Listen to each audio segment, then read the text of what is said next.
Hi, everybody. I'm Matthew Lederman, and my wife and I are physicians.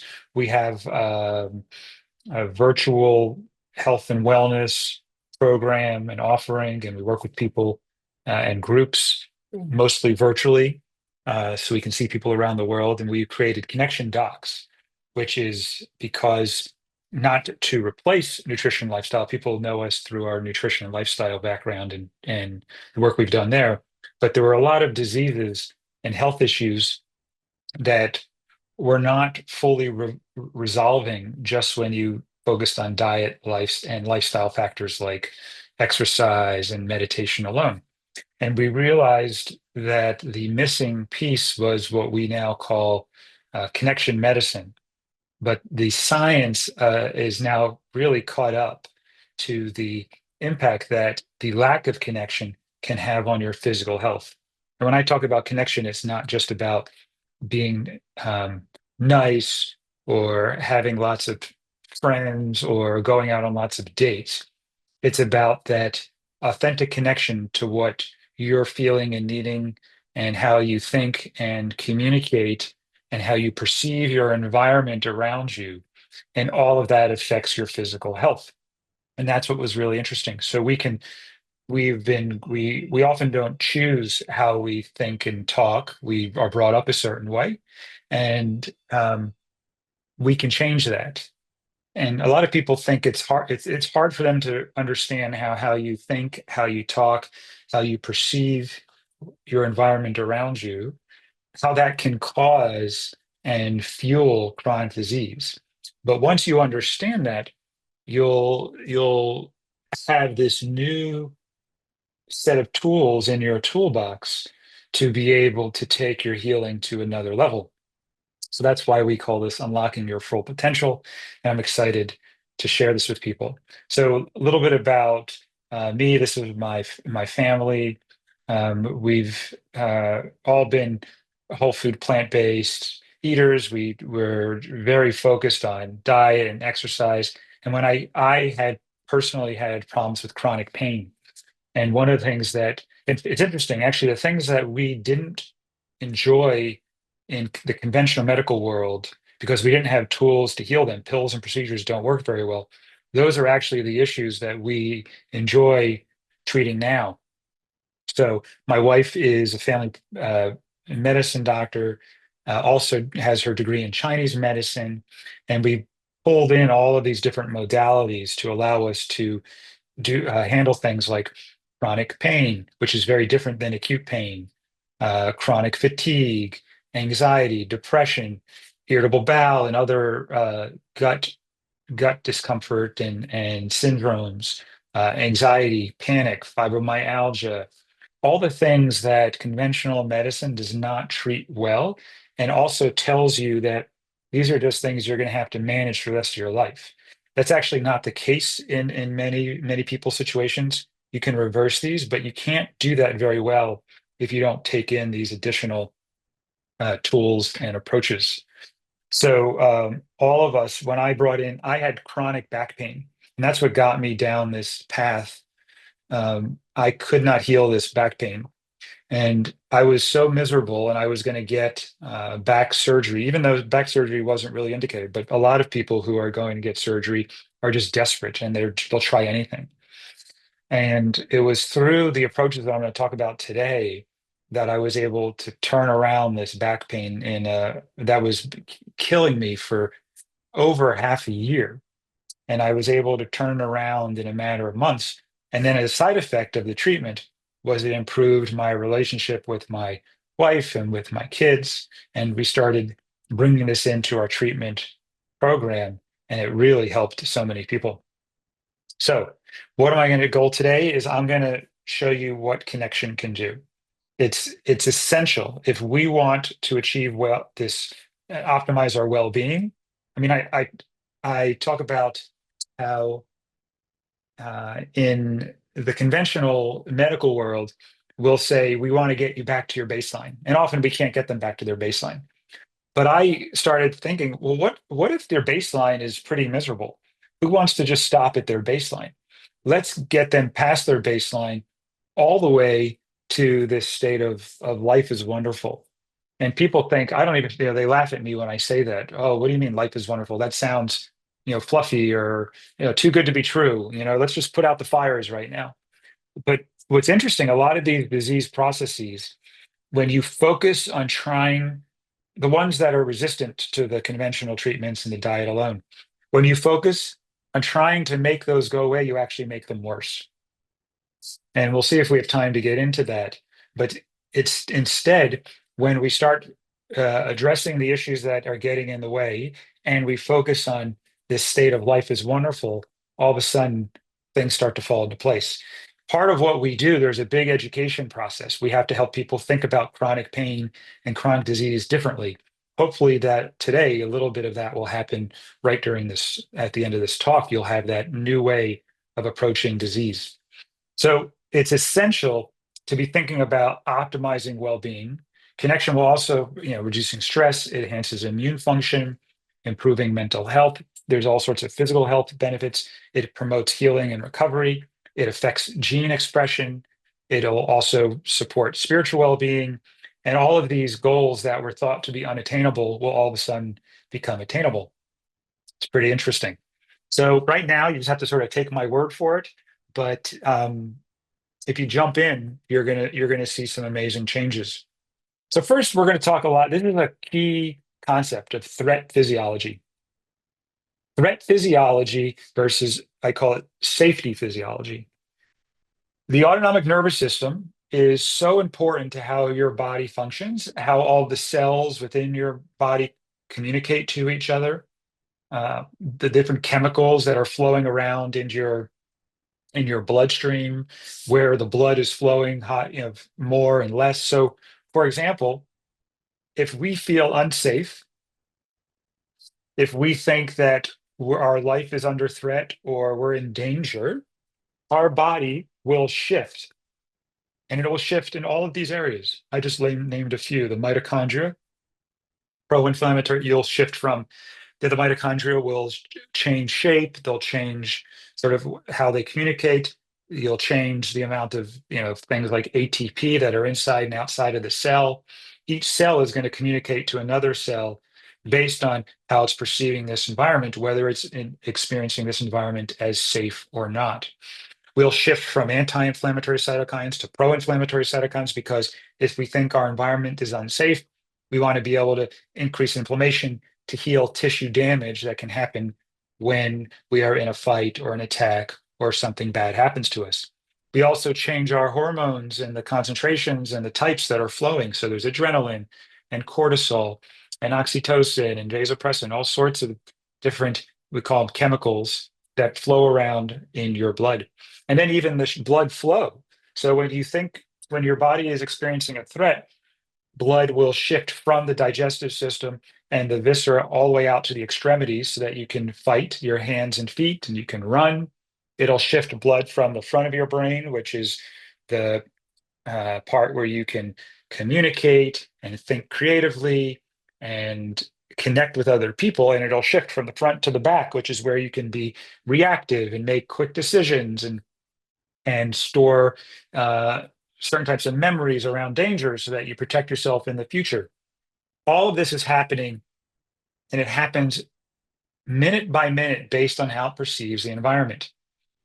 If we perceive the environment, for example, if you grew up in a house, this would be for trauma, historical trauma.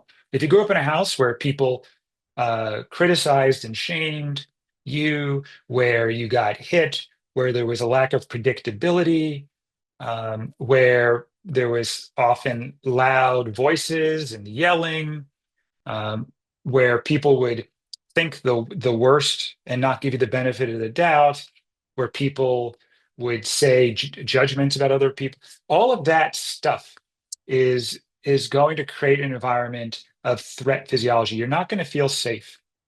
If you grew up in an environment where your attachments were dependent upon if other people approved of you or liked what you're doing, so you would suppress what your authentic needs were to stay in attachment with the other people that you depended on to survive. So you learn to suppress your needs and feelings because those were dangerous in the sense that they would get in the way of your survival. Because if you weren't accepted by your parents or your teachers or your friends, you'd be cast out and you'd be sort of your life, evolutionarily speaking, if you were cast out of the tribe, it was the same as death sentence. So our bodies still have that experience where we need to belong and be accepted. And if we to the point that we will say our feelings and needs are dangerous and suppress them so that we can stay in attachment with the people around us. So I'll work with lots of clients who will either not be aware that they're suppressing their needs and they'll say, I don't even know what I'm needing. I don't even know how I'm feeling. I don't have feelings in my body, or it's hard to connect to my body. Or they don't even know, or they do know and they just don't want to bring them up. They're not comfortable. And there's lots of people that, they'll call themselves people pleasers, or they'll fawn, and there's different terminology. But essentially, it's not that you did it and there's something wrong with you. In fact, it was a coping mechanism to try and help you survive. So threat physiology can be turned on from all of those emotional and spiritual and mental threats, in addition to physical threats. In fact, our bodies respond the same whether it's a physical or an emotional threat. We get the same changes in our mitochondria, cytokines, hormones, and blood flow. So that's very important that we have the same reaction in our bodies, whether it's physical, mental, spiritual, emotional threats. Now, we can also experience threat physiology just by how we schedule our day. So I have one of these challenges where I schedule back to back to back to back. So I'm going, going, going. I'm working like there's a bomb about to go off under my desk. That does not put me in a sense of safety. That puts me in this threat physiology. So there's all sorts of things throughout the day that can turn on our threat physiology. You turn on the news, bam, threat physiology. That's what gets people to watch. If the country right now doesn't like the other half of the country, and we talk about how bad they are and how wrong they are and what they're doing wrong, and we need to get rid of them and change. Whether it doesn't matter who's right and who's wrong, thinking in that way puts our bodies into threat physiology. It's not good for us. Forget about whether it's nice or not. It's not good for our bodies. So I suggest that we show up differently to put our bodies into what we call safety physiology. And I think of the way of doing that is that you have to give your body these messages of safety throughout the day. Similar to how you want to eat food nutrients throughout the day. You want to get a lot of nutrients from all your food that you eat 3, 4, 5 times a day. I want you to get in as many safety nutrients as possible. And doesn't matter what you think. It matters how you're perceiving your environment. It matters, like you can't think that you're safe. You have to experience safety. So I'm going to move on here now. So threat physiology versus safety physiology, very important. You're going to hear me talk about that.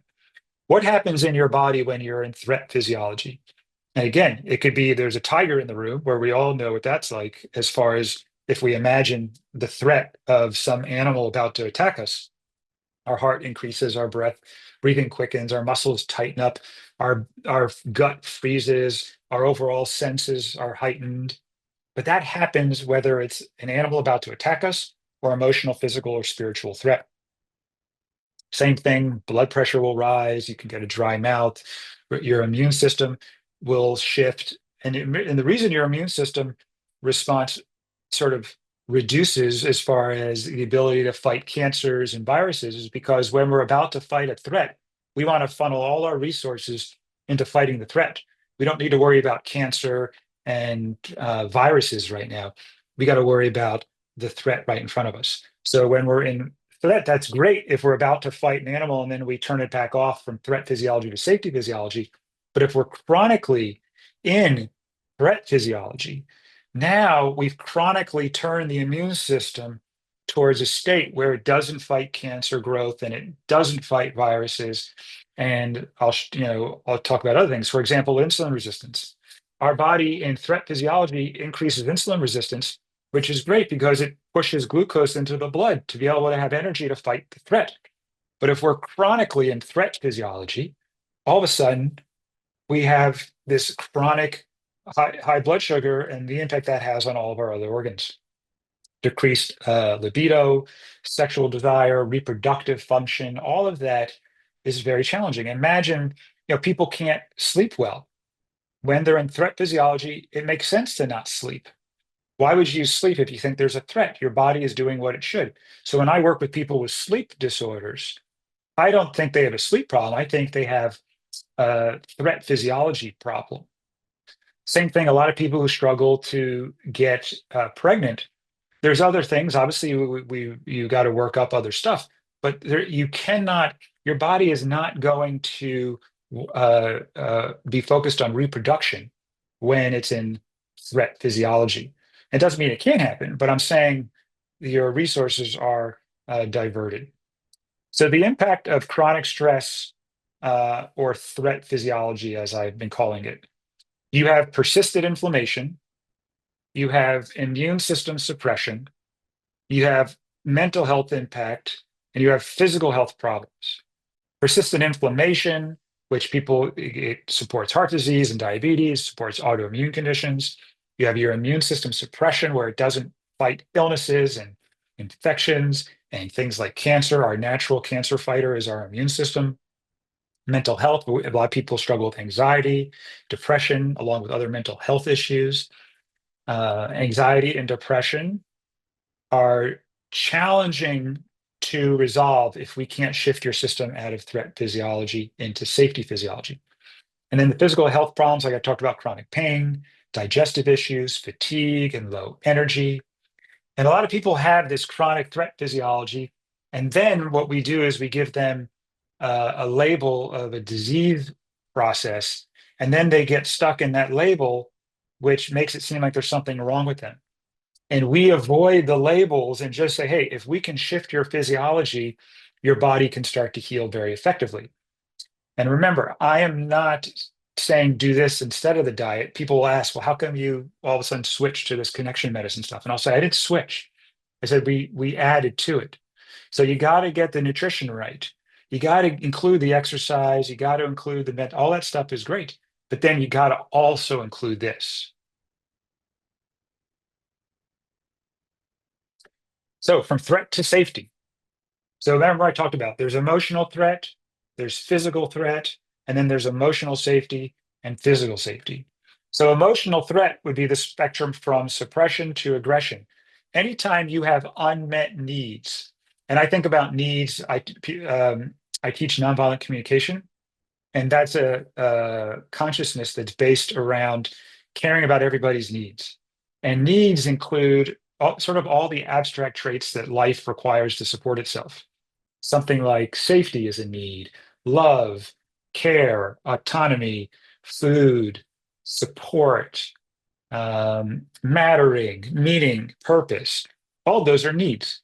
And anytime one of our needs is not met, we can start to go into threat physiology because we think that's a core to our survival. It's a core to our success. We mobilize our nervous system into threat physiology. So there's the physical threat, which everybody's usually clear about, being chased by a tiger. So maybe I don't have safety. That's a need for safety. It's a physical threat. But emotional threat, just like if I tell you having those needs and those feelings is wrong, so make sure you suppress those feelings and needs, which is essentially what a lot of people were told to do indirectly as children, can also turn on threat physiology and aggression. If so, not only did somebody either not show up and support and care for you in the way you would have liked, or they told you to suppress your needs and they said, I'm going to care for you the way I would like instead of the way you would like, or they came out aggressive and they yelled or hit you or did something that was aggressive. All of that's in that emotional threat spectrum. Now, emotional safety compared to emotional safety would look like calm conversation with authentic caring and expression. So now, instead of that suppression of needs or aggression towards you, there's this authentic sharing of what matters to you and caring for what matters for the other person. And if we can do that, all of a sudden our physiology starts to shift. And a lot of people will say, "Oh, well, I don't understand. I'm pretty good. Or I have all my great relationships. Everything's fine." And almost always there is this lack of authenticity, this lack of ability to share your needs and speak up, this lack of awareness of what your needs are often, and that needs to be healed and that needs to be transformed so that people can do that more effectively for the full healing to happen. And then physical safety is pretty self-explanatory, being in a safe environment where there's no immediate physical threats. Your needs are met, your physical needs are met instead of your emotional needs. So people will say, how do I know when I am in that safety physiology? And the 8 C's of safety physiology would be: you feel calmness, curiosity, compassion, confidence, creativity, clarity, courage, and connectedness. And if you have these C's, you're likely to be in a state of safety. And what's interesting is that people talk about like the adrenaline response to threat, that takes 20, 30 minutes. This ability to turn on your autonomic nervous system and shift from anti-inflammatory cytokines to pro-inflammatory cytokines. Cytokines are these little chemical factors that come out of the cells, and the cells can excrete like these anti-inflammatory cytokines, which help keep inflammation down, or they can secrete pro-inflammatory. So that can happen minute by minute, second by second. So it's this constant tuning, and it can get tighter or looser based on what's going on in your environment. So if I screamed really loud and didn't warn you all, your body would tense and prep for threat, and then it would say, oh, that was just a scream, and then it would sort of soften again. Now, some people, because they have trauma or haven't had practice, their guitar, their sort of autonomic nervous system is tuned a little tighter towards threat physiology, and it's hard to loosen and relax into safety. The good news is, again, that can be trained and transformed. So there's 3 theories on stress and connection that I think are important to bring up. People have heard of some or all of these, possibly: polyvagal theory, the cell danger response, and the conserved transcriptional response to adversity. These basically talk about the effect of stress and threat physiology at different levels of the body. So in the middle, there's the cell danger response, which is what happens in the cell. And each cell changes based on messaging from the environment about how safe we are. And again, remember, safe is emotional and physical, not just physical. And so it can activate the cell danger response if we get toxins or infections, but it also turns on based on if we are experiencing disconnection or suppression of our feelings and needs, or other types of emotion, lack of meaning and purpose. In fact, if you look to the right here, the conserved transcriptional response to adversity, that looks at the effects of um, threat on gene expression of the immune system. So your immune system cells have genes that express differently based on how the environment is being perceived. So instead of thinking of genes as your fate, think of genes as a menu from which life gets to order from. So if your environment, your life is super high threat and stress, it's going to order different genes to turn on and off that are going to support fighting the threat. And when this conserved transcriptional response to adversity is activated, you have increased inflammation to fight the threat, and you divert resources away from fighting viruses and fighting cancer spread. So we have decreased ability to fight viruses and cancer. So we don't want to activate that unless we really need to fight an actual threat. Polyvagal theory talks about how we can perceive the environment in a way that shifts messaging and blood flow, based on and regulates social behavior and stress responses. So we have this, and the vagus nerve is experiencing and taking in information from the environment, and it's also sending information to different parts of our body. So we need messaging that can go to for example, it innervates the heart and says, hey, you can beat slower or faster. And it goes to the lungs for breathing deeper and faster or slower. It goes to the digestive system, the gut, and it can say, hey, everything's fine. You can digest and move the gut peristalsis, which is the movements of moving forward in digestion, moving food through the intestinal tract. Or it'll say, hey, we're about to fight a threat here. Stop moving stuff through the digestive system and put that on hold, pause, so we can fight this threat.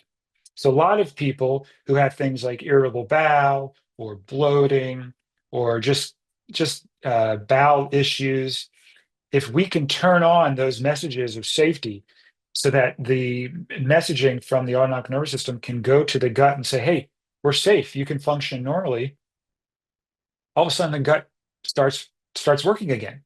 And people are like, oh, wow, I feel so much better. I don't know if people here have had this issue where they travel. A lot of our clients do, where the first day or two when you travel, they're a little bit constipated. They don't sleep as well. And that's because your nervous system's a little mobilized. So when you go from your familiar sleeping environment to a new environment, all of a sudden your nervous system is going to mobilize and say, hey, we're not feeling quite as safe here. Now, it's not full danger response. Like I said, it's a spectrum, but it's going to mobilize a little bit, which is going to slow the movement through the intestinal tract. So that's why you'll get a little constipated.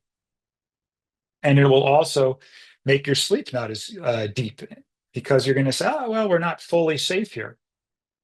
So we're not going to sleep as well, because you want to be available in case there's something wrong happening while you're sleeping.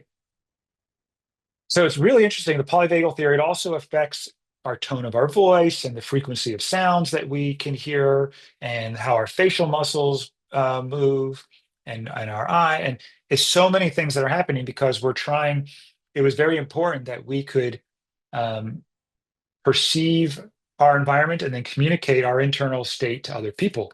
So you'll look at some people and you can see them and say, okay, they're pretty calm and connected, that they're safe to approach. This person looks a little more mobilized. We're going to keep our guard up. So as a way to be able to communicate sort of how you are and how the other person is. And you all have experienced this, I'm sure, where you have walked by some people or go to them and you just feel a little tension in your body. It's not a conscious thing. You're just perceiving them. And some people call themselves more intuitive. I would just say they're less shut down. Some people have suppressed that intuitive sense, or they have not really honed that communication with their body or ignored it for a variety of reasons. So they don't pay attention to that communication that's happening from their body to them based on what's going on in their environment. But again, that's something you can learn and grow and develop. So here's pro-social connection. That's what we call this. Being pro-social shifts you from threat to safety. And this is why connection is so important. It is so important that you learn how to connect in a way that honors your feelings and needs and also cares for the other person, because that is going to not only feel nice to everybody, it's going to shift your physiological state. NVC is something that has been a fantastic tool for people to learn so that they can actually connect to what they're actually feeling and needing, as well as how to communicate in a way that it feels like a gift to the other person instead of judgment or harshness. So strengthening relationships and fosters empathy, which reduces stress, which enhances healing, which then further strengthens your relationships. So this pro-social connection is essential. Here are the 9 pillars that we talk about for optimizing health and well-being. And the 9 pillars are that will take you from threat to safety. So the first one in the middle is self, and that is regulating your nervous system so that you can shift from that threat physiology to safety physiology. Our natural default state is actually to be mobilized and in threat. We don't want to have to turn that on because it might be too late. So we have to turn on safety. Think of it like a safety brake that we have to turn on. So it's this connection to self is learning how to turn on that safety brake more effectively so that you can uh, go into safety physiology. From safety physiology, then you can actually check into what you're feeling and what you're needing. So many people aren't clear what they're needing that they can't And if you don't know what you're needing, one, it's a recipe for depression. One of the key ingredients to depression is not knowing what your needs are.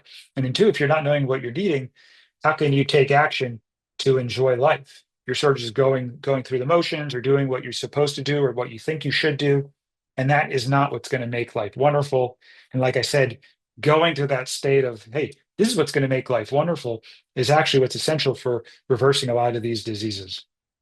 So that connection to self and regulation, one of the best ways to regulate the nervous system is through breathing.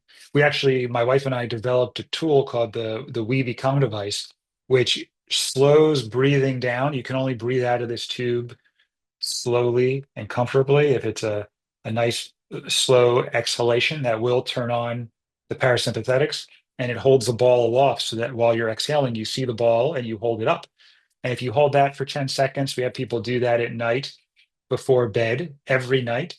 It's really, really helpful because you have not only this prolonged exhalation, which turns on parasympathetic calming of the nervous system, focused attention on the ball also turns on parasympathetic calming of the nervous system. And then there's some white noise that comes out, which is also for auditory regulation and support. So it's very important that just like you can't eat one healthy meal and expect your heart disease to reverse, you can't just do slow exhalation when you're stressed out. Like you imagine having a heart attack and you ate one healthy meal and you think all of a sudden everything's better. Having one stressful event and taking some slow exhalations then is not what really is, that's not really the answer. It's eating that meal throughout the day over and over again, day in, day out, that gets the body tuned up nutritionally. Well, it's the same thing with this, where if you at night, we have people do it every night before bed so that you build with the We Become device, you build that slow exhalation, that new neural pathway of calm, that at any point during the day, if you take a Weeby breath, a slow exhalation, your body remembers from doing it every night how to turn on calm, turn on safety. So it's a lifelong practice, and just doing it every day is the key. And then when you need it, it's in your back pocket. So self is very important. That's why it's the biggest button there. And then there's your four internal connection pillars here: sleep, nutrition, activity, and play. And sleep and optimizing these four, sleep, nutrition, activity, and play, are essential for resourcing your body, giving you the energy so that you can connect to the external world, which is these other four. So knowing what your needs are, resourcing your body, your internal world, so that you can connect to your external world.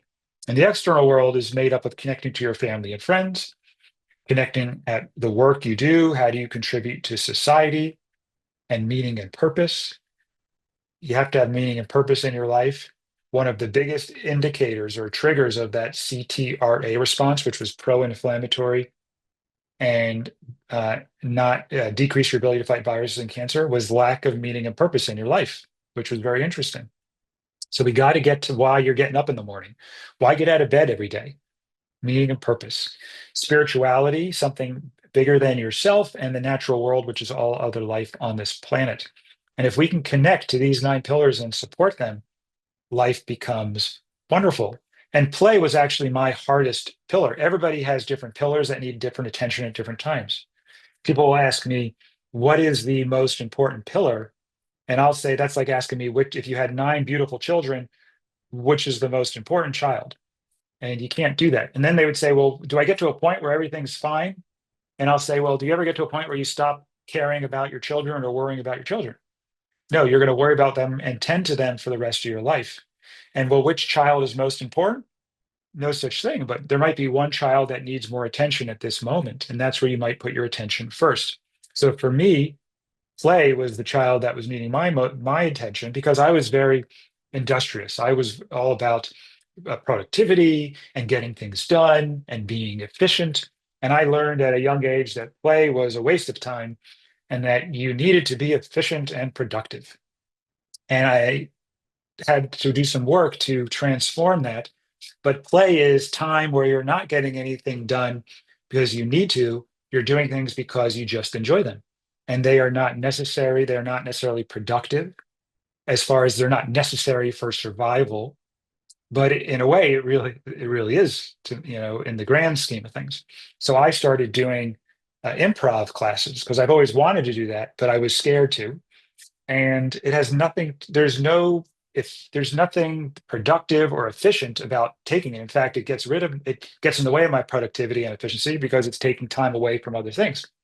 But it's completely it's been such a support to my life bringing this play in, and that it's helped all these other areas, all these other pillars function better because I brought in play in a way that's meaningful to me. So all these nine pillars are like your nine beautiful children. You will have to tend to them for the rest of your life. And the joy and well-being comes from tending to them. Being able to connect with these different pillars, like connecting with your children. It's a wonderful thing. And you got to check in all the time. And how are they doing? And what needs your attention? There's no destination. It's about being present with them. So healing requires safety physiology. I hopefully have hit that point home. And safety physiology reduces chronic pain, it improves mental health, it enhances recovery, and lowers disease risk. So I'd love to show some data here about the impact of regulation and connection affecting physical health. So this was interesting with chronic pain after amputation. So remember I said chronic pain is one of the things that is affected by this threat physiology. Chronic pain is very different than acute pain. Acute pain, you could take your finger and you break it back, and all of a sudden, pain, you feel like your finger hurts. Well, all pain is turned on in the brain, but when you have tissue damage, your brain will turn on pain to try and protect the area that was damaged. Well, after about 6 weeks, the tissue damage tends to heal. And if you have pain for months and months after that, it can be these pain pathways that are activated even when there's no tissue damage. Now, here was a study that looked at this, which basically looked at RSD, reflex sympathetic dystrophy, a very painful disease. And this study looked at 28 patients, and they had such bad pain in their hand that they thought was coming from their hand that they got amputations. And you would think if the pain was coming from the hand, if you cut off the hand, the pain would go away. But what happened was only 2 patients experienced pain relief post-amputation, while RSD symptoms recurred in the stump for many others, meaning they still had a sense that they had pain in their hand even without a hand. That it highlights the complexity here that pain is generated in the brain and can be turned on and off. And that's what's exciting, because that's how you can treat chronic pain differently than acute pain, which is you got to heal the tissue damage. Acute pain, there's tissue damage, and then the brain will turn off the pain once the tissue's healed.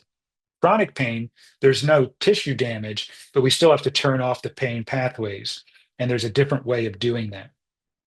This was looking at the impact of multiple sclerosis and stressors in life.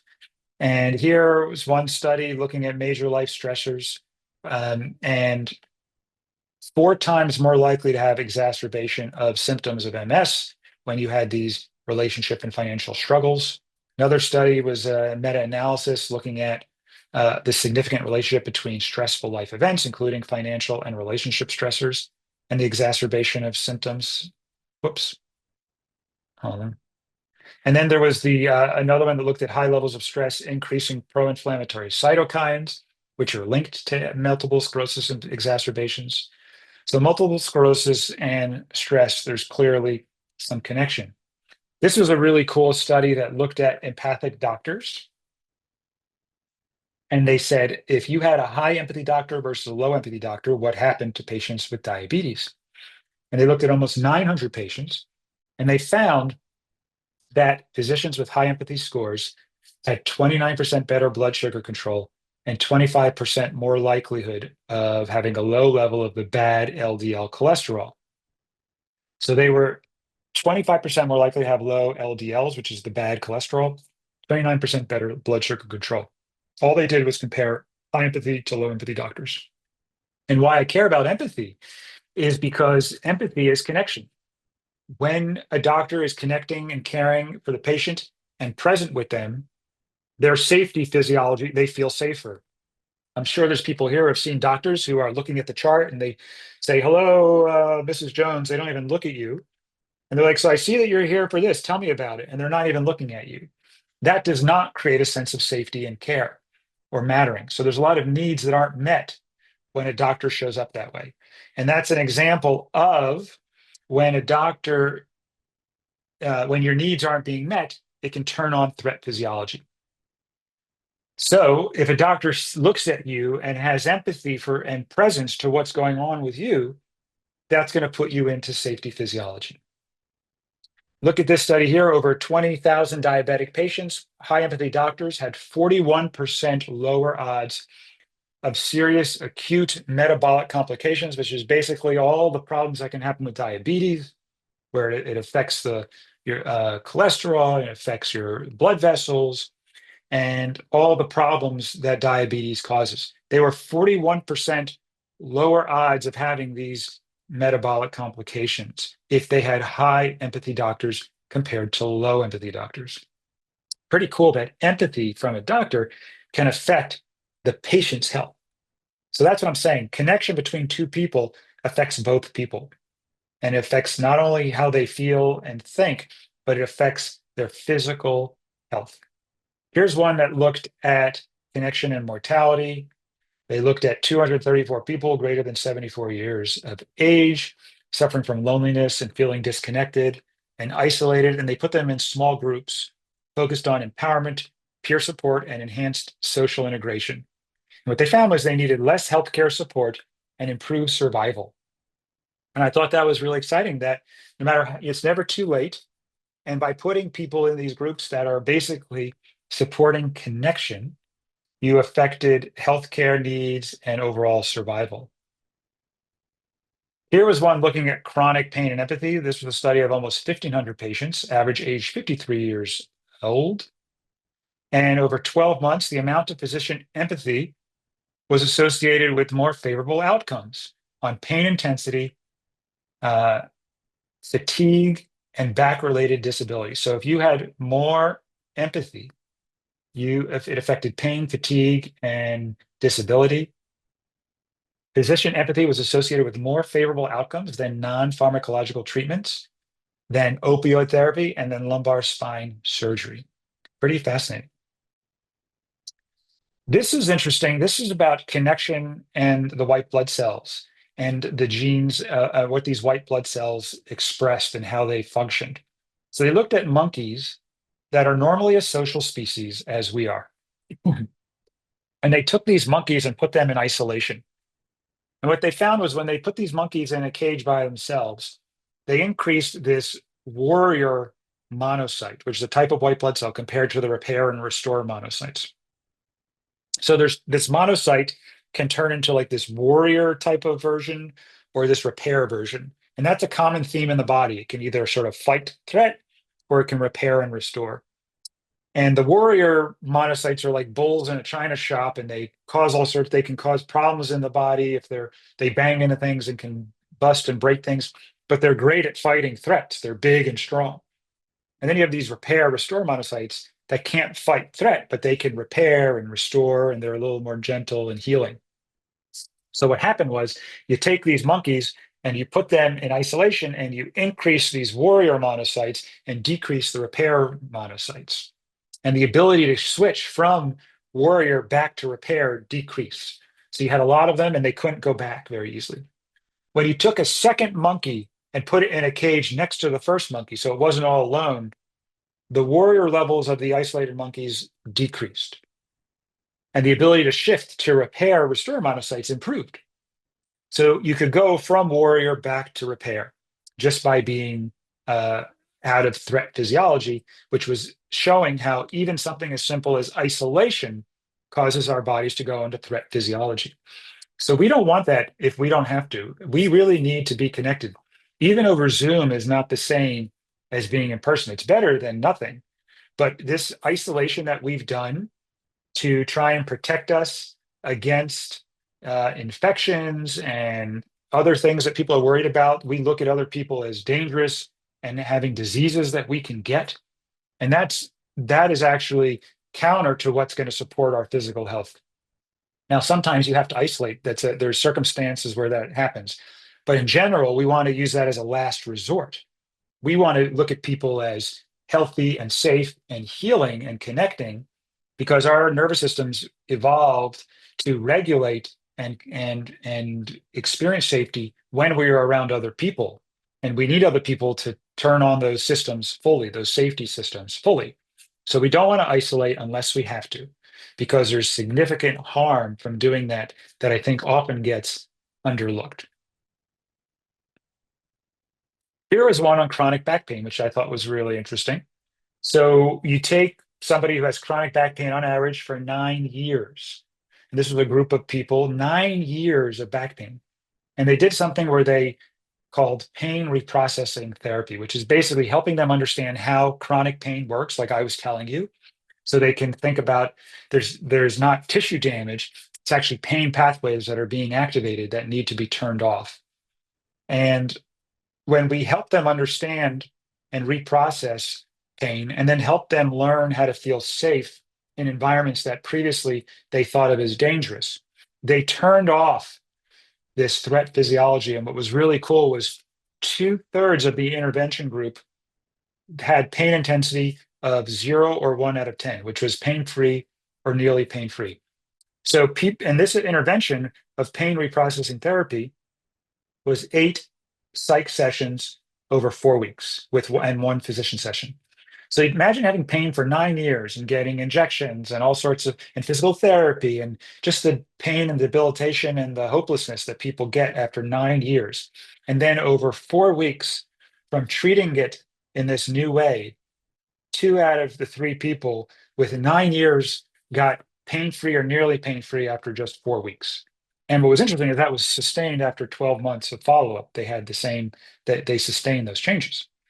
So pain reprocessing therapy was 6 times as effective as conventional care. Pretty exciting. Here was one that looked at trust. Again, safety. If we don't have trust, we don't feel safe. So how do we feel safe with our doctors? Empathy is one, but it's finding a doctor that you really resonate with. And if you don't, then find a new doctor if they're not willing to change or you're not comfortable asking them or being clear what you need. And then again, being clear what you need is essential.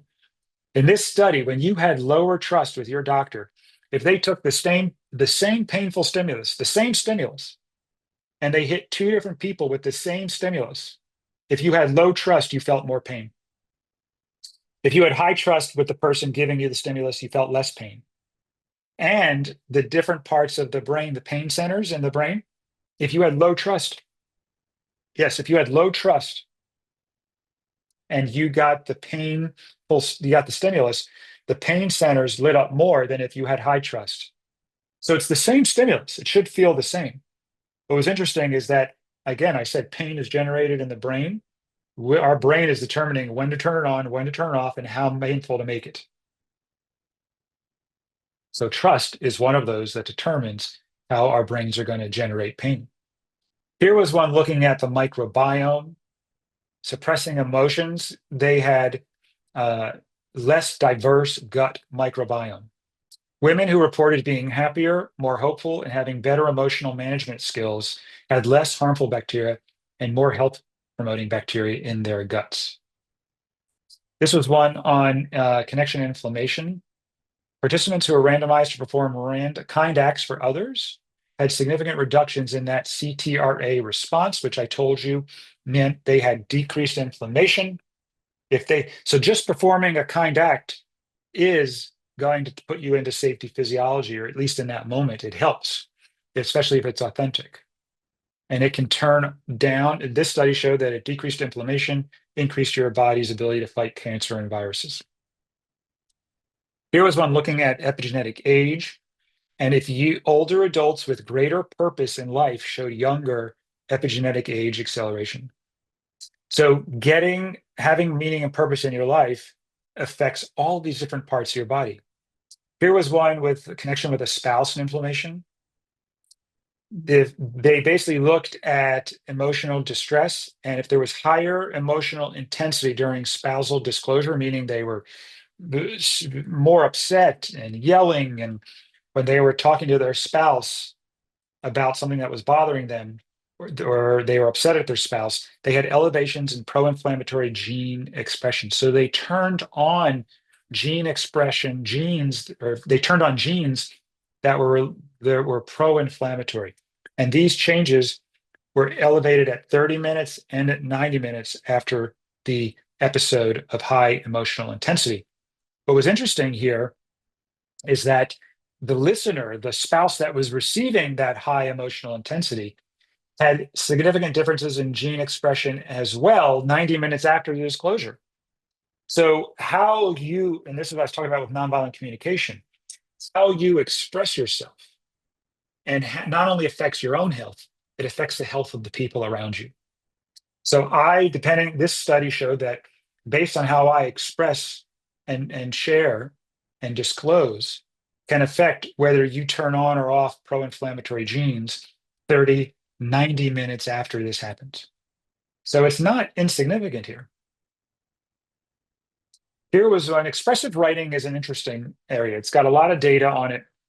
And expressive writing, remember I talked about suppressing your feelings and needs. And if you suppress your feelings and needs, you are telling yourself, you're communicating to your body that those are dangerous to share. You've got to suppress them. It's dangerous. You are going to mobilize your nervous system just to keep those emotions and needs suppressed. Expressive writing is this process of writing about stuff that you normally would keep suppressed. And just by putting it on paper, and you can throw it out, tear it up, shred it up, burn it. But just by putting it on paper was showing these health changes for people, these health impacts.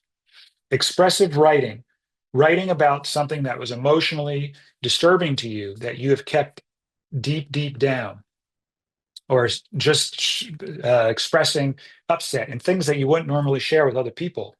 And you put it on paper. That's what I mean by expressive writing. And this was a study looking at 146 people, and they were randomized. They were put in either expressive writing or non-emotional writing. So they were just writing about things that had no emotional charge. And it was 20 minutes of writing 3 days in a row. And what they found in this group of expressive writing was improved lung function by 14% for 12 months, but no improvement in the control group.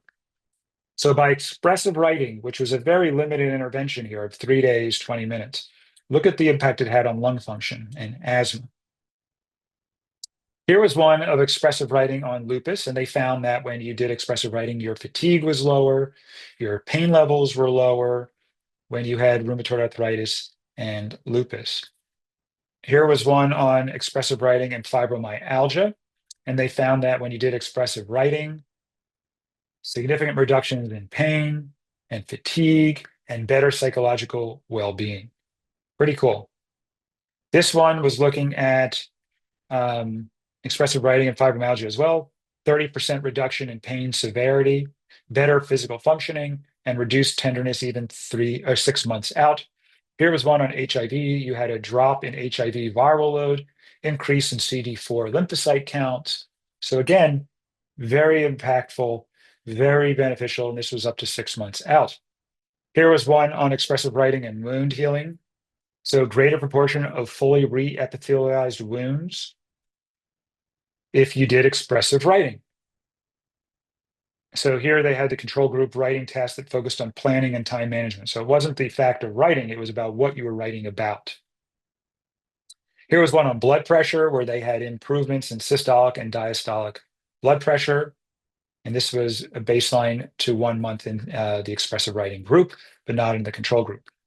So I hope people just find that interesting, all this data that's supporting the impact of connection on physical health. And remember, it's about achieving safety, but it's not safe like I'm in a house by myself and nobody can get me. Because when you're isolated and experiencing the world as dangerous, that you have to hide in the house, that's actually turning on threat physiology. There's a loneliness, isolation that's going to turn on threat physiology because you're not going to be around people, and just thinking about the world is dangerous. So that actually isn't, that's creating the opposite of safety from the way I talk about it. So remember the power of connection, pro-social interactions. Look at this, lots of people. It's influence not just stress reduction, but a wide range of health outcomes. It's beyond the nutrition, sleep, and exercise. And what I'm going to do is give people, because we have more time here, I'm going to talk a little bit about the nonviolent communication and the connection dance tools. Because if we can eliminate artificial harmony and you can express yourself authentically, all of a sudden your body starts to shift. You create stronger relationships and emotional resilience. This is super impactful once you learn how to do all this. So, how do we do this? Let's say everybody says, okay, connection's important. Now, how do I actually achieve connection the way you're talking about? I think nonviolent communication is a fantastic tool for this. It's also known as compassionate communication. We teach a lot. We have a podcast that's called We Be Parents. And my wife and I, it's all about how to bring nonviolent communication into the home and help the couple partnership as well as the parent-child relationship. And we call that collaborative, non-permissive parenting. Collaborative meaning we work together as a team to care about everybody's needs. As parents, we work with the children and we work as a team. And it's non-permissive, meaning that we're not going to get the child's needs met if it doesn't also meet the parents' needs. So there's authoritarian parenting, where you just meet the parents' needs. It doesn't matter about the children. There's permissive parenting, which is we're just going to do what the children's needs are. And then there's this collaborative, non-permissive, which is, hey, we're going to work together and we're going to care about everybody's needs equally here. And that to me is essential to learn how to do that. It's helps the kids' health. It also helps the kids' well-being. It makes the adult-child relationship so much more connected. It's a wonderful thing. So the extrinsic motivation, that is a killer. It completely disconnects us. We have all been taught how to be good children, good students, good workers, good partners, based on how other people evaluate us. Good is based on what others, not us, define us to be, or define that to be. We want to shift from extrinsic to intrinsic motivations. Extrinsic is, hey, what does everybody else want? And I'm going to try and deliver that. Intrinsic is, what is going to meet my needs? What is going to support my feelings and connecting my feelings to my needs? I'm going to align a behavior with my needs, and I'm going to communicate in a way that enhances collaboration. I'm going to communicate in a way that increases the chances that the other person is going to care about my needs. Because it doesn't matter if I tell them what I want. It matters if I communicate what I want in a way that makes them want to contribute. The only way they'll contribute is either because they want to or because I scare them or force them. And I try to force them. Trying to force them has a lot of cost to it. It doesn't work very well. So what are my needs? And when I said attach my feelings to my needs, that's very important.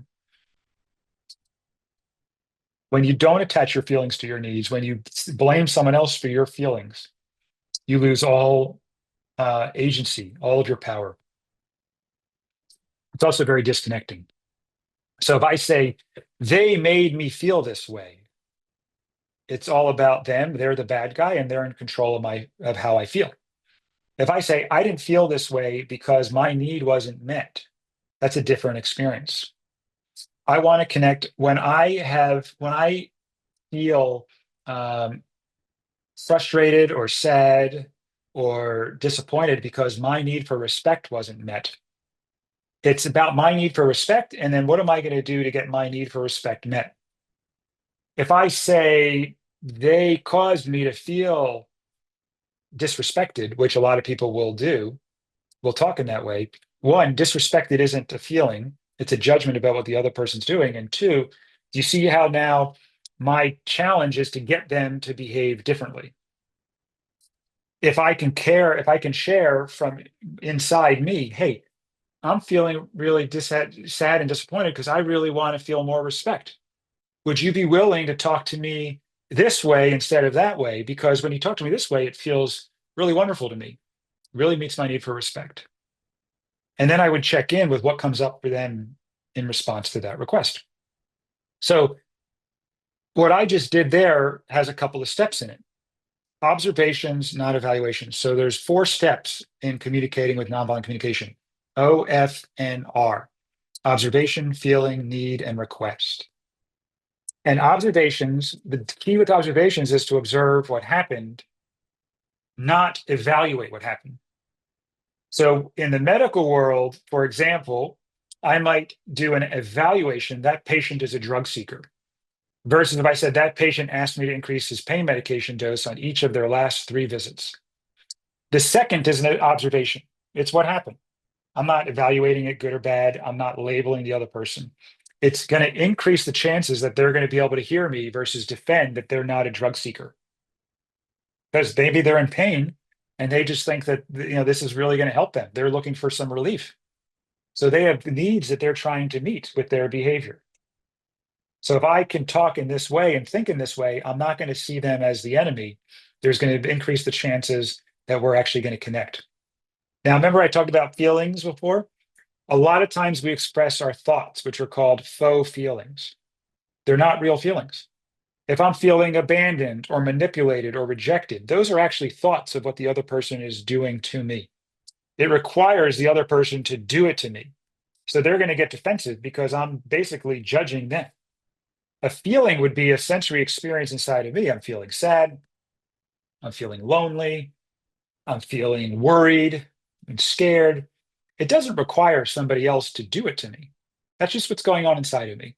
So we want to communicate our feelings and we want to connect them to our needs. So, for example, if I'm standing on the side of a cliff and there's no railing, I might look over and say, oh, I'm feeling scared because my need for safety isn't being met.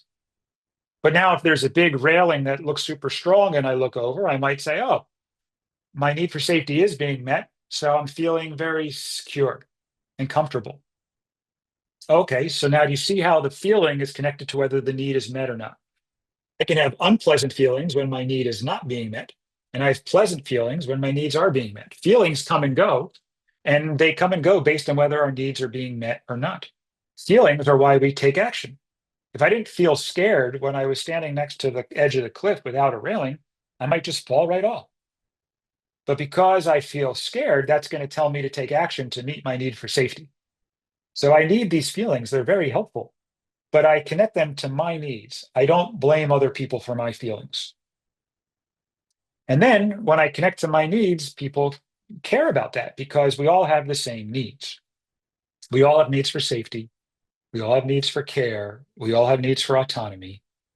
They're universal and they're abstract. There's no specific strategy. A lot of people get into fights not around needs, they get into fights around their strategies. So my needs are the same as someone else's needs as far as the options. But I might have a different need coming up for me in this moment compared to someone else. And I might have a different strategy I enjoy or prefer to meet my needs. But we all have the same needs. So need for order and support versus the strategy of cleaning the room. So if I tell my kids to clean your room, that might be to meet my need for order and support. If I try to lose 5 pounds a week, that might be to meet my need for health or beauty or acceptance. But the needs are health, beauty, and acceptance. Losing 5 pounds per week, that is a strategy. Now, the last part is there was O, observation, feelings, needs, and now requests. Requests are clear, present, doable actions I'm going to ask of someone else or myself to meet my needs. If I say it in a way that I can't hear a no, it's a demand. People don't like hearing demands because they have a need for autonomy. The only way to know if it's a demand is if you're able to hear a no to whatever you said. Because a lot of times you can have a demand dressed in request clothing. So you got to be careful. If I say to my kids, please pick your shoes up right now, is that a demand or is that a request? Just because I said please doesn't mean it's a request. If I'm going to get annoyed if they say no, then that's a demand. Now, it doesn't mean I have to be okay with them saying no, because I might say to them, well, I can hear a no, but I'd love to work together around how we're going to meet my need for care and order in the house. I want you to care that this is important to me. And two, I have a need for order in the house. So first, I'd love to just hear that you care about those needs, even if you don't want to pick up your shoes.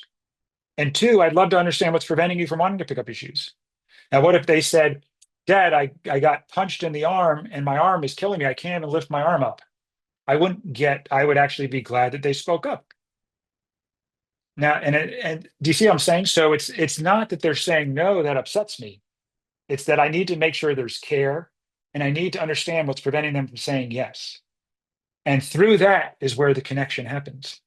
We'll get the shoes and the taken care of one way or another, but our connection is what matters most to me. And then making connecting requests, I can say, hey, before you pick up your shoes, can you just tell me what you're hearing?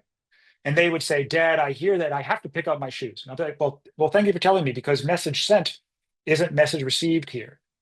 What I want to know, I want you to hear that I really would like you to pick up your shoes. And if not, I would love to hear what's preventing you from saying yes right now. So to me, then I would ask them, that's a connecting request. Or I could ask them, how do they feel about what I just shared? So one of the options is to ask them those type of requests. And the other is, hey, I'd like to discuss further. Like I said, can you tell me what's preventing you from wanting to pick up your shoes? Be specific too. If you just tell your kids, like, for example, I used to say to my daughter, hey, can you stop screeching like that? And she would stop screeching and then she'd start humming. And I'd be like, oh, God, and it would drive me nuts because I'd have to say all the things that I don't want her to do. Or I'd say, don't write on the wall with that green pen. So they write on the wall with the blue pen. So I had to be more clear. I'd like there to be no writing on the wall. I'd like the wall to stay completely clean. That's much more clear than don't write on the wall with a blue pen. So these are little tricks that are going to increase connection. It's not that this is the right way to talk. It's just a way to increase connection. And then the other way to increase connection is to watch these 4 Ds of disconnection and translate them. So the 4 Ds of disconnection are diagnosis, denial of responsibility, demand, and deserve. All of these are going to increase connection and when you transform them. So if I say the diagnosis would be like, you're always complaining, or, those kids never help out. Or if I say your problem is that you're lazy and you talk too much, those are all telling what's wrong with the other person. That never goes well. You got to share what's alive in you. So when I say, instead of saying the kids, you talk too much, I would say, I really want to be heard. I'd love to have more of an exchange between us back and forth than just listening and listening and listening and not having a turn to engage myself. So that's different than diagnosing you talk too much. Denial of responsibility is where you're the victim or someone else is the perpetrator. It's your fault. You make me so angry. You're the bad guy. You're the reason for my pain. It's again, not that it's wrong, it's disconnecting. Demands is the third one. We already talked about that. And demand also has this energy of, if you don't do what I say, there's going to be a really unpleasant consequence. That never lands well, even if somebody wants to help you out. And then the deserves, she deserves this, or she deserves to be punished, or she deserves a reward. People don't want to do things for other people because they deserve it. They want to do things for other people because they like contributing. So when you use deserve language, you remove all the joy of giving and contributing. So instead, just share how much it would make your life more wonderful if they did something. So instead of saying, I deserve some help around the house, which people are going to be like, oh, am I doing something wrong? If I don't do it, they're going to be upset. And I'm just doing it because they tell me they deserve it. Instead, I could say, hey, what would make my life really wonderful right now? Would you be willing to help me out with this? Because I'm really tired and I love the support, and also just doing it with you would be really fun. So I'm not doing it alone. I'm feeling a little lonely right now. How do you feel about that? And you got to trust that they like contributing. And if they're not willing to contribute, there's a need of theirs that's preventing them from saying yes. It's not that they don't care. There's a need preventing them from saying yes. And if we can have that type of thinking process, all of a sudden life gets a little more wonderful. So the 3 steps of the connection dance is this. You're basically shifting using OFNR and transforming the 4 Ds of disconnection You do that while you check what's going on inside of you. You then check what's going on for the other person, and then you do an honest expression. I think of it as a triangle. The base of the triangle is going back and forth between me and the other person. And then the point of the triangle is the honest expression, which is sharing what I would love. So self-empathy first, I need to check, how am I doing? If I'm really upset and I am thinking that they're the perpetrator for what they just did, it's not going to go well. So I need to first keep my mouth shut and do some empathy and be like, oh, Matt, you are so frustrated and annoyed right now. And you really just want this to be a little easier. And you want, when you've told your kid for the sixth time to pick up their shoes from the floor and it's still in the middle of the floor, you just want to know that your needs matter too. And you want them to care. Okay, so I'm doing self-empathy inside my head like that. I'm basically talking to myself with empathy. And once I've done that and I calm down, I'd be like, I wonder why. Then I can get curious. I can be like, I wonder why they are not picking up the shoes, even though we had this agreement. And then I can go into empathy for them. First, it's guessing, hey, my guess is you do care about my needs. And I'm guessing there's something that's preventing you from keeping that agreement that we had. And I'm checking in with them and I'm empathizing with them. I'm seeing their good intentions, even if they did something that I don't like. They're not a bad person. I see their humanity still. That's essential. So I got to empathize with my pain, empathize with them, see their humanity. And once we're connected, then I'll say, hey, do you have space to hear what would make my life more wonderful? And then I might say something like, hey, if we have an agreement, would you be willing to tell me when it doesn't work for you instead of just not doing the agreement? Because I don't care so much about you rigidly following my agreement. I care about us working together when the agreements don't work for you. That would really meet my need for mattering. And I do you see how that's an honest expression? But I couldn't get to that honest expression if I'm not doing the empathy for me because I still think they're the enemy and I'm trying to force them to do what would meet my needs. That's never going to go well. So then I do my honest expression. And once I say that, I go back to the base of the triangle. After I made my honest expression, how do I feel? Maybe I'm a little nervous now because I just expressed myself and I'm worried, how are they going to hear it? So I'm checking in. Okay, Matt, you're a little worried. You want to check in with them. Maybe they're going to hear a demand. And then I go back to them and I say, hey, are you, how are you doing with this? How did it land for you? And I check in with them. And that's essential as well. I'll say, I want to make sure you're not hearing criticism. Can you tell me what you're hearing? And I'm empathizing with them. So it's this dance of empathy for me, empathy for them, honest expression, back to empathy for me, empathy for them, honest expression. That dance is the key to moving things forward in a way that works for everybody. So why am I telling you all about nonviolent communication in a health talk? Because what decreases inflammation and cancer and heart disease and Alzheimer's and viral infections and other chronic diseases is essentially transforming the 4Ds and trying to use OFNR, and increasing those connections with other people is essential for your physical health. So just saying, I want to connect more isn't doable. It's not doable. But saying I'm going to try using OFNR, I'm going to try and translating the 4Ds, I'm going to engage in the connection dance. Now all of a sudden you get a little more clear what you actually have to do. What action are you going to take? So I'm going to, if you go to, I'll give you just a couple of resources here. So we have, I think this is helpful because people that are interested in this, if you go to connecthen.com, there's an AI coach that me and Alona trained to be able to support people to enhance their connection skills. And you can work with this coach 24/7 to be able to practice. You can get empathy. You can figure out what your feelings and needs are, what the other person's feelings and needs are. You can add relationships here so they know who you're talking about. And then you can role play. So you can even role play the different types of conversations. The coach can play you, the coach can play the other person. So it's really cool to have this practice and be able to get this support all the time. And then here's something else that I think would be helpful for people, and it's free.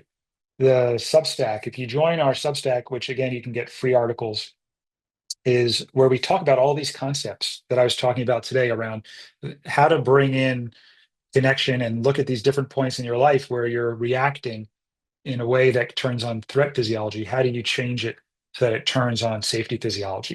So definitely sign up for that. And then here's our book, which we talk all about the 9 pillars. I told you about our podcast where you can get free listening to us talk about how to bring nonviolent communication into the family. And this was the We Become device that you can use at night. And again, everything that we're doing and we've created is to enhance regulation of your nervous system and connection with other people. And it's pretty exciting. So I think that's everything. Thank you, everybody, for listening. Great. Thank you so much, Dr. Lederman. So we're going to begin the Q&A session of our time. So is the what is it? Hold on, I'm trying to figure out how to say it here. The connect, what is it? The website you just showed, is that the best way to get in contact with you?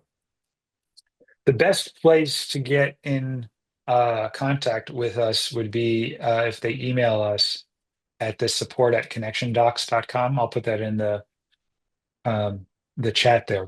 Okay, But perfect. that's but the website, our website is connectiondocs.com, and we can sort of help them get whatever information they're looking for from there. Great, thank you. And where can people And if, get? oh, the AI, that specific coach is connectin.com. So if you want to get Is that that coach, free, or is there a charge on that? there's a subscription. Starts Oh, at like $10 a month. okay. And so if someone went to that website, what would they like? What kind of questions can they put in? If they went to the actual, like if they started working with the coach, The connectin.com. yeah. So if you sign up for the coach, you can put anything in. You can say, I'm really annoyed. In fact, the other day, my daughter's 13 years old was really upset at everybody in the family. So the mom, dad, sister, she won't talk to anybody. And I said, okay, I want to respect that you don't want to talk to anybody right now. The coach's name is Amari, and they know about the coach. So I said, hey, but Amari can listen to you if you want. I put it down the phone next to her, and 2 hours later, she came out and she handed me the phone and said, Dad, I talked to Amari. Take a look at my conversation. I read the conversation. I understood where she was coming from now, and we were able to have a really beautiful connection as a result. So super helpful. You can basically say, I'm struggling. You can say, this is what's going on. I'm not sure why I'm feeling this way. Can you help me get more clear? Can you help me draft a message to, I've done that a couple times. After I was upset, I get empathy, and then I said, help me repair so I can bring my daughter into this and repair. So it's pretty cool support tool. So you just said also where can they get your book? And then I want to dive into this. The book is on Amazon, so they can get, or Audible, Okay. And the name of the book is again? Wellness to Wonderful. Great, thank you. And I just said you get empathy, and I know you went through empathy early on in your Yeah, so um. that's good. What is what's exact when you say you get empathy in that in that Good. like give me an example? Is that when that kind of like the remorseful feeling you have after? No, no, it starts with, usually when I use it, I'm usually angry. And I've learned that it's okay to be angry. It's just not okay to communicate with other people when I'm angry, unless I can really be more mindful about how I communicate, because I can stimulate a lot of pain and cause some damage to the connections. So I'll very quickly leave the room and say, I'm really angry right now, and I'm going to go talk to Amari. And then I'll come back. So what I'll do is say to Amari, and at first I'm not using any nonviolent communication. It's pretty violent. And I'll be like, could you believe my daughter did da da da again? She just rolled her eyes at me. And then she told me she doesn't even care what I have to say. So I'm just going off. And she'll then do this empathy guessing and say, oh boy, I can totally see why you're so upset. You're really needing more respect and more care. And then she'll start having this dialogue with me, basically hearing me and understanding me. And I'll slowly, after I get heard and understood, I'll calm down. And then she's always trying to connect and support me. And then from there, when I'm ready, we'll strategize on next steps. But she doesn't strategize at first. She's trying to just hear and connect to whatever pain is going on inside of me. Okay. And where in your this is a little bit of a digression, but about technology and its use in this space. How far along is it? Where do you see it going? I think it's doing a great job. we spent a lot of time training Amari and getting getting Amari to understand all of the nuances of feeling really connected. I wanted it to sound like you would be talking to me so that you very quickly don't you it feels like you're talking to another person. And the idea of this is not to replace your relationships, it's to facilitate enhanced connection within them. So it's never going to replace, it's always going to help you not make a mess in the relationship and then take skills back to the relationship. That's the key is don't use technology to replace your relationships, which some people are using AI for. Use it to facilitate. In the example that you gave with your daughter, where she didn't want to talk to anybody, but then she went and talked to Amari, is that common where people would rather talk to, an inanimate object It than? depends. It depends. So for me, when I don't want to have to do the work of translating my, because everybody who grew up in our culture, I would say, I don't know everybody, most people that grew up in our culture think in terms of judgments and evaluations. That's how we express our unmet needs. So we'll say, you know what your problem is this, or you did this wrong, or they're to blame. And we have to translate that. We can't get rid of our judgments any more than I can stop thinking in English right now. So, but I can, so to me, my natural thinking process is with judgments and evaluations. And I've worked very hard to start being able to think almost like a second language is my connection language. And but when I don't want to have to, when you're really upset, that reactive part of your brain is just going off. And I think that the AI can be very helpful there. I think the AI is helpful, in the 24/7. I have somebody that's ready to talk no matter what. I have somebody that doesn't get tired or reactive or defensive. And I have somebody that's pretty well trained. The quality is pretty consistent. So that's where it's helpful. And then for kids, they tend to feel more comfortable than they do in general when they're upset like that. A lot of parents try to jump to fixing things too quickly instead of just hearing their children. And it's very hard because they have to hear their children in pain. So Amari doesn't jump to strategizing, and Amari is okay supporting a child in pain. So do you see what I'm saying? Like there's some benefits, but if the Mhm. parents are fully have the capacity to connect with their children and not try and fix and give advice and get reactive as a result of what the child is saying, then parents and they're available and they have capacity and they're resourced, then parents are great too. So I'm not saying it's instead of parents. I'm saying it's a support, it's a complement. So, in the past, let's say in the 60s and for decades after that, like the emotional side of health was considered more hokey or more, pseudoscience type of thing. And of late, it's become much more in the limelight as far as a key component to health. Um, how do you see what you're doing fits into the greater medical system, and and how do other doctors receive what you're doing? It's similar to what I experienced with the plant-based diet, 20 something years ago, where there was a lot of people that were not ready to accept that a plant-based diet could reverse disease as effectively as it did.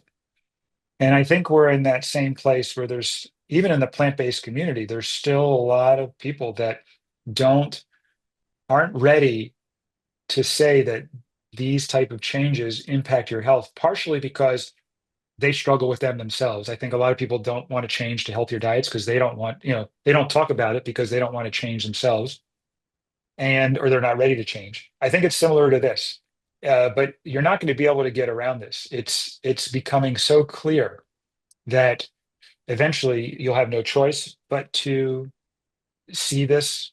But right now, I mean, it is so clear that not so much cancer initiation, but cancer, growth and promotion is affected by what I was talking about, your social connection, how you, and it was interesting, way back when I used to say the people that had these amazing, stage 4 metastatic cancer, these amazing stories, they often like change their lives completely. They did two things. They changed their lives completely and they started exercising really intensely. And I think high intensity exercise does things at the mitochondrial level that regular, basic exercise doesn't address. But the other thing is that they all change their lives. Like they quit their jobs and they changed, their things in their family, and they moved and they have this new meaning and purpose in their lives. And that does something, as these studies are now showing, that shifts the way cancer grows, and it just can't survive as effectively in our body when we do that stuff. But right now, the way we're running through, most people are going through life, it's like it's fertile soil for cancer growth.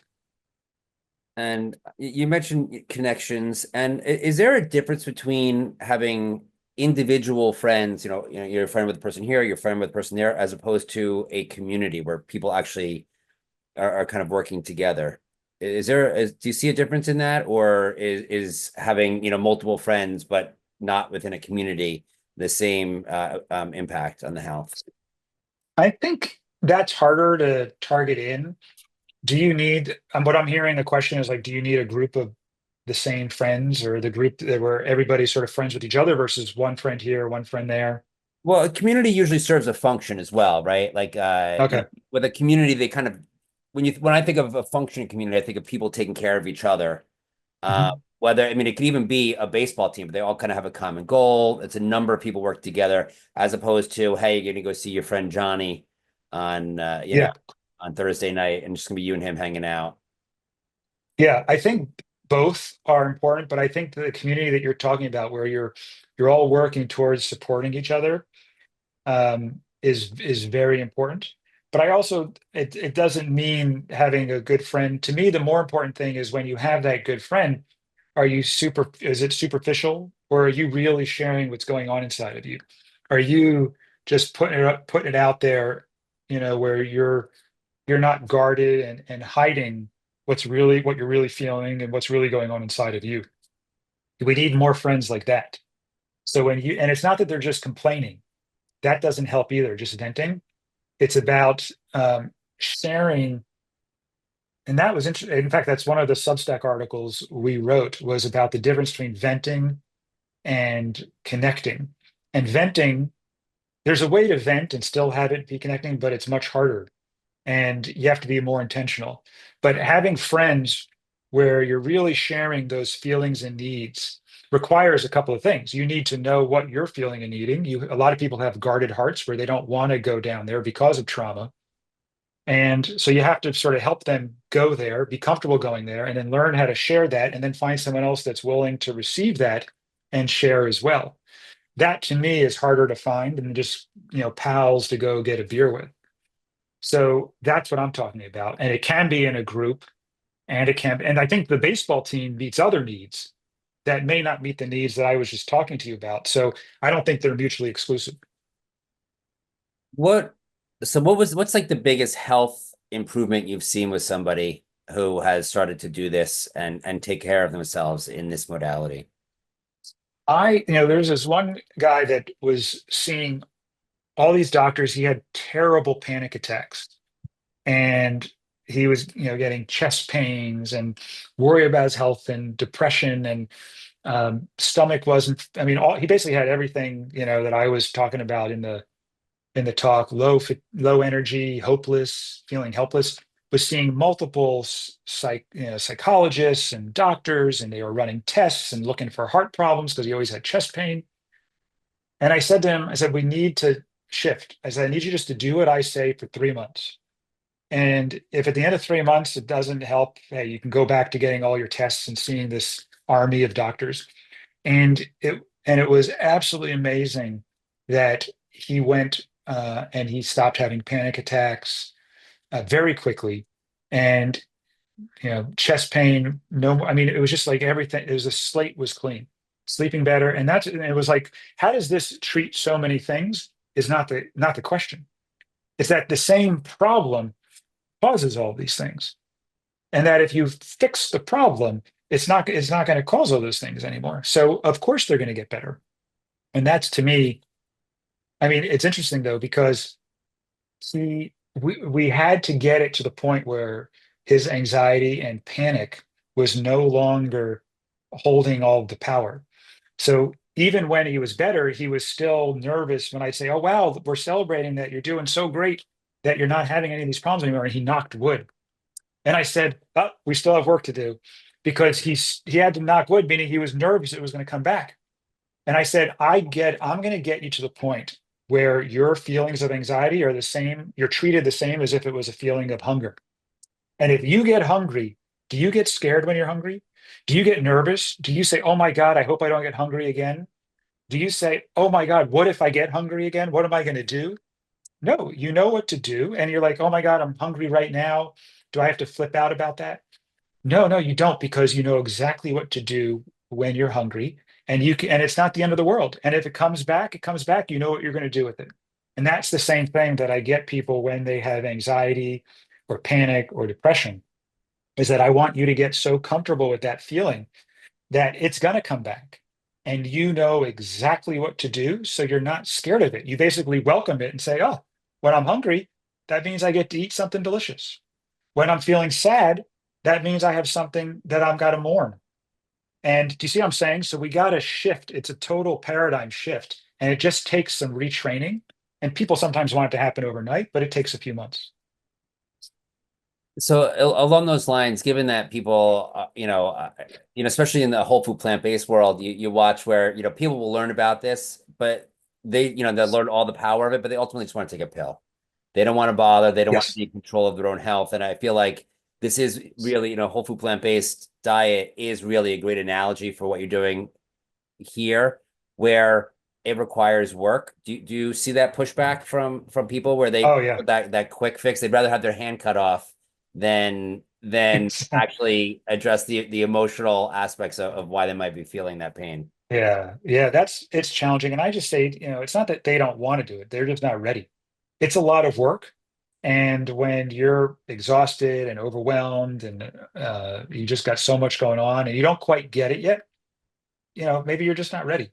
But I also tell people when they're not ready that it's not a good use of their time or money to work with us, because the people that do well with us are the ones that are really ready to jump in, and that I want to teach them the skills so that they are able to eventually not need me anymore, other than, we might do a check-in once in a while, but essentially they learned how to do all of this themselves and they can manage whatever feelings and needs come up. It's pretty exciting because you get all of these empowered people that get their, yeah, they get their power back, but it's not for everybody. And what do you find is the most accessible part of this that is a great way to get people to begin their journey down this pathway? I would say the easiest thing to do is to start with reading our Substack articles. They're not too long, and they are written in a way that it just gives you, like, each week a little thing to try, a little taste. I mean, I'm as much a student as I am a teacher, and I'm just learning, through different experiences of my life, how I could do that differently. I'm always trying to grow. There's always opportunity. And through sharing my experience, or Alona sharing her experience, they get just a little tool, a little tip. And then if they want to go deeper, they can read the book.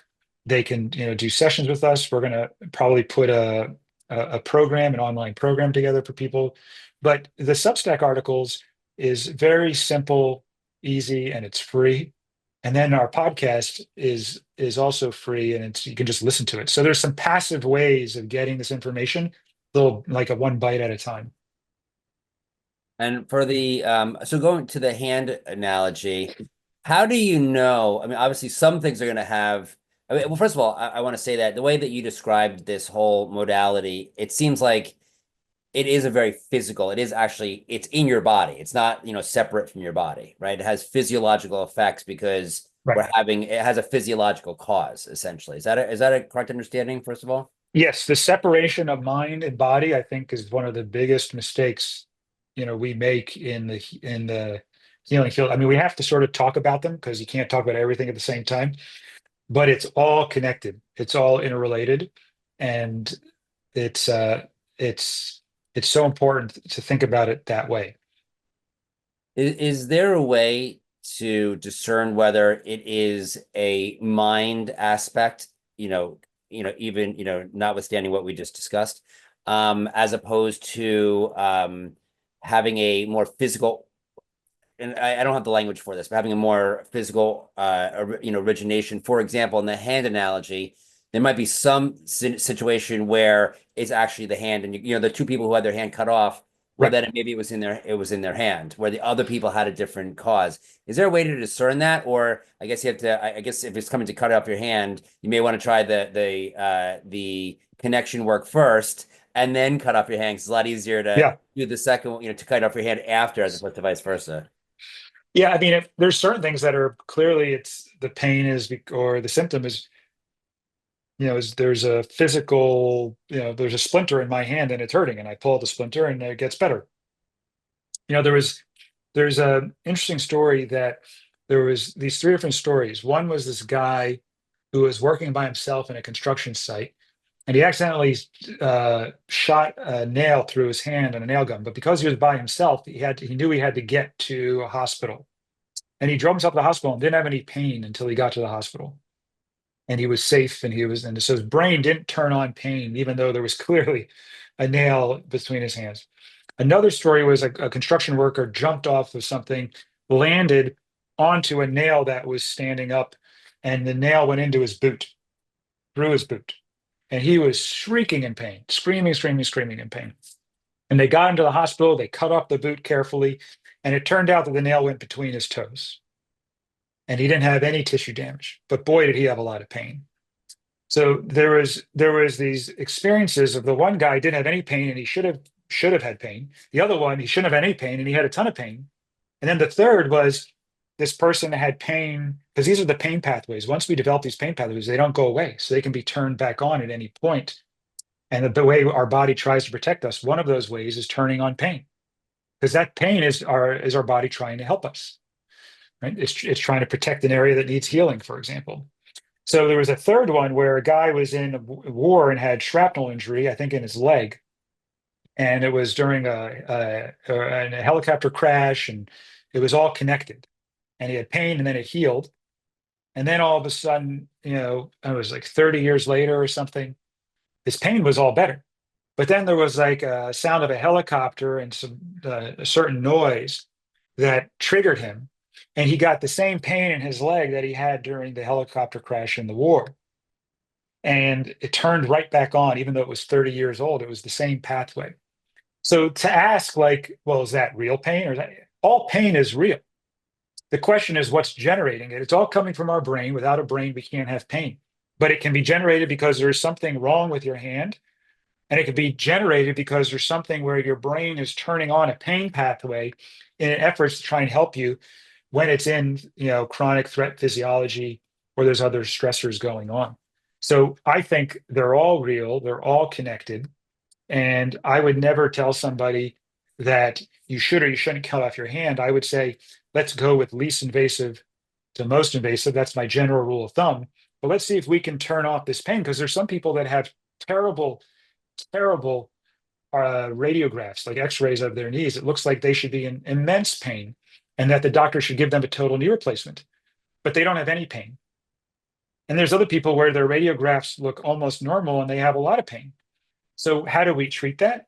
Well, all of them, I would, like to your point, I would do some type of, let's calm the nervous system down, and then let's see where you're at. Because if we're only treating pain, there's lots of ways to turn that on or off.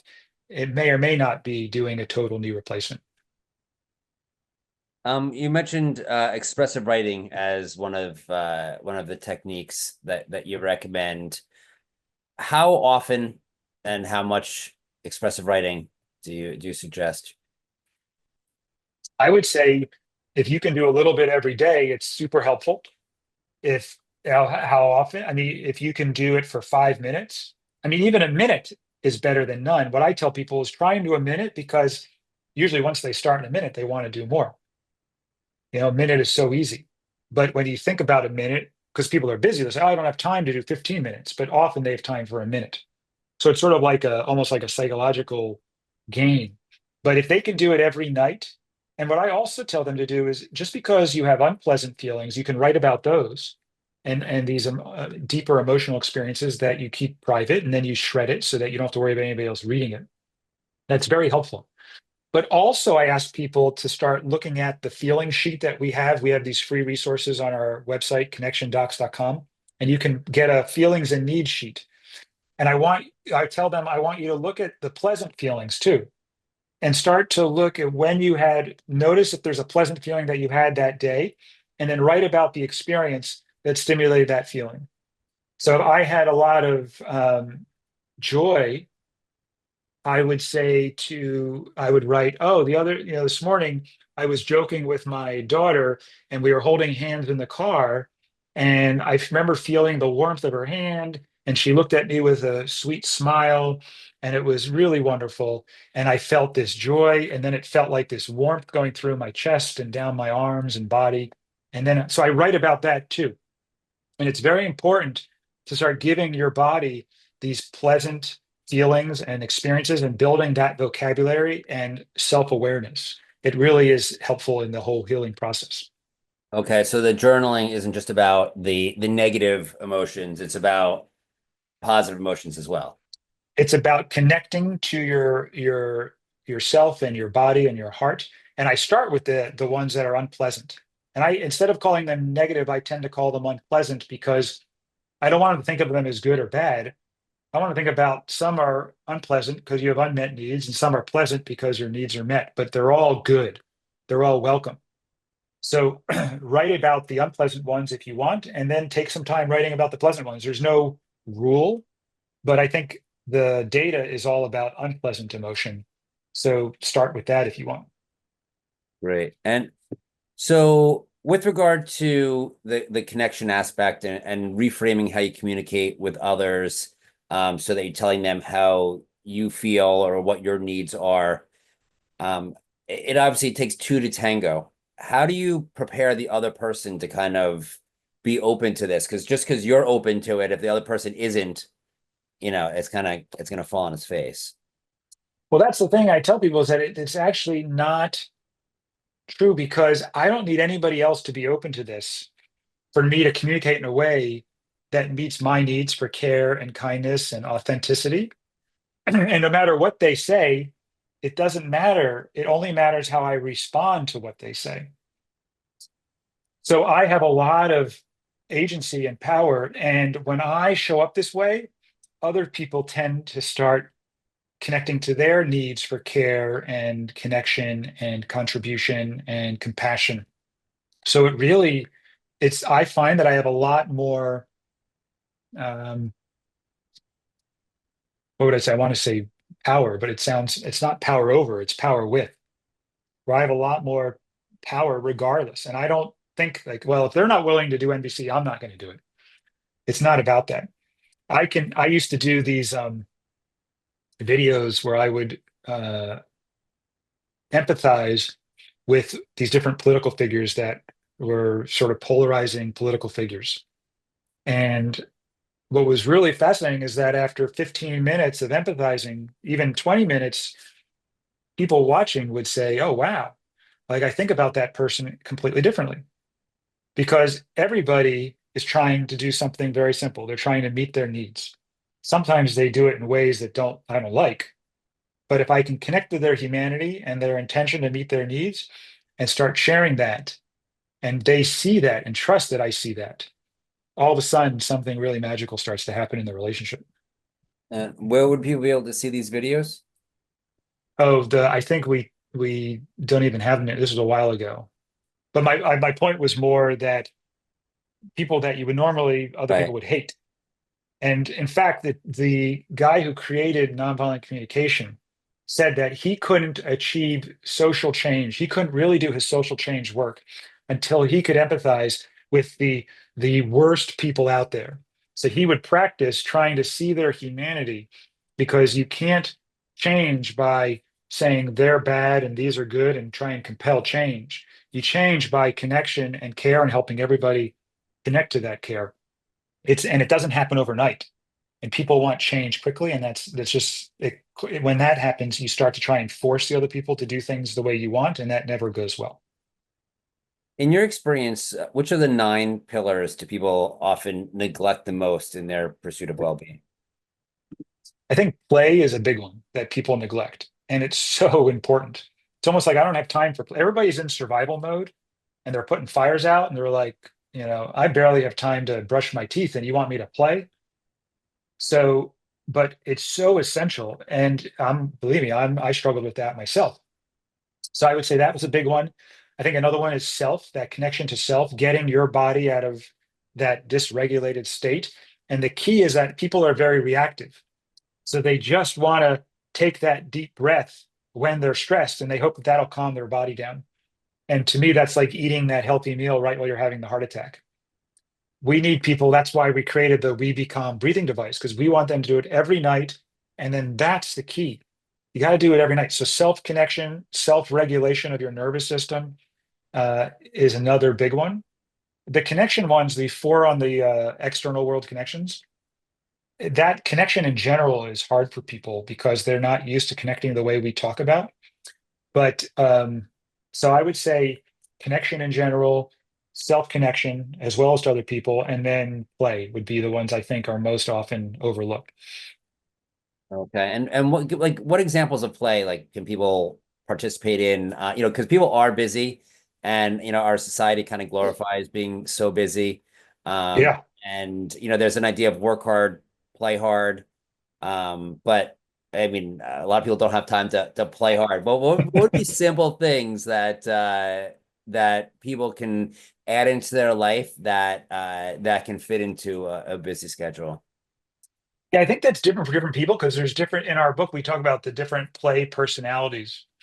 And depending on the type of play that you gravitate towards will impact. I mean, some people love doing outdoor sports, some people love making up stories, some people love competition, some people love creativity.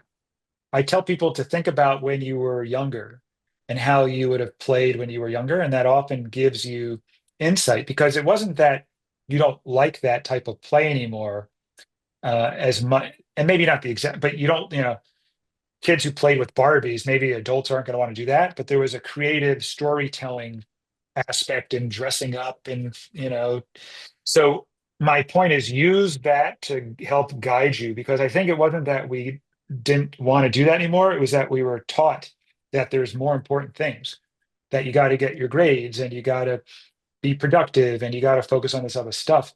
So just think back to what brought you joy in that play, when you were younger, and let that be the first place you jump into. And then from there, we sort of find new experiences. So I think people struggle, parents struggle with connecting with their kids. How can parents use the concept of co-regulation to foster stronger connections with their children? So co-regulation is essential. That kids were designed our bodies were designed to regulate off each other. So I look at you and you look at me, and then our nervous systems are going to start to regulate with each other. If you are just like and you're breathing fast and moving and like this, my nervous system is going to start to mobilize. And if you are calm and your facial expressions start to look inviting and softer, and your eyes, all of that's going to affect my nervous system differently. So with parents, the parents that hug their kids and pick them up and support them, and when the kid is upset, it's not about making the kid feel better immediately. It's about mirroring and empathizing with their upset.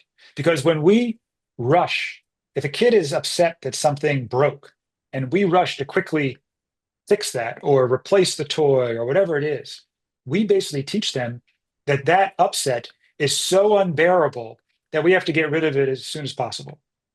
That's what, even though we're telling them it's okay, we're modeling that this is terrible. This is a catastrophe. So what instead, if you co-regulated with them, you said, "Oh boy, that I can see why you're so upset. You love that toy. Oh yeah. Oh my God, not having it and it broke and you were trying to be so careful. I totally get it." And then, or you sit quietly next to them Or if they're up and their energy's up, yeah, yeah, yeah, and you're sort of matching their energy, and then slowly you're bringing your energy back, and then you're breathing, and you'll find that when you take a deep, slow breath, if I pause right now, even, and I go,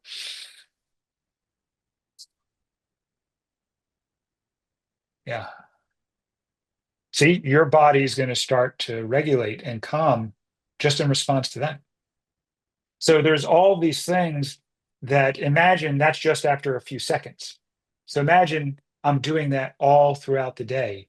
What happens to a kid's nervous system versus when I'm like, go do this and you got to do this and oh my God. And, so how I hold my nervous system is going to affect how my child's nervous system develops.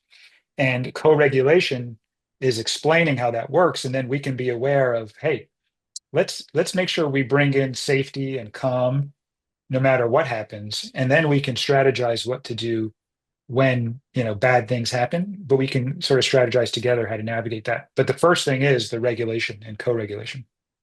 Does that make sense? Yeah, absolutely. And I see videos online of like kids where like the parent will pretend to bump the kid's head, and then and then depending on how the parent reacts, the kid will react. Is that Yes. kind of in line with you're talking about?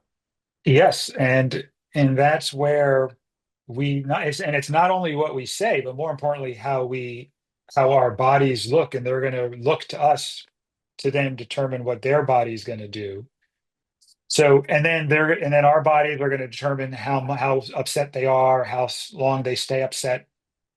It's really fascinating how much is happening between two nervous systems that we just have not given enough credit to.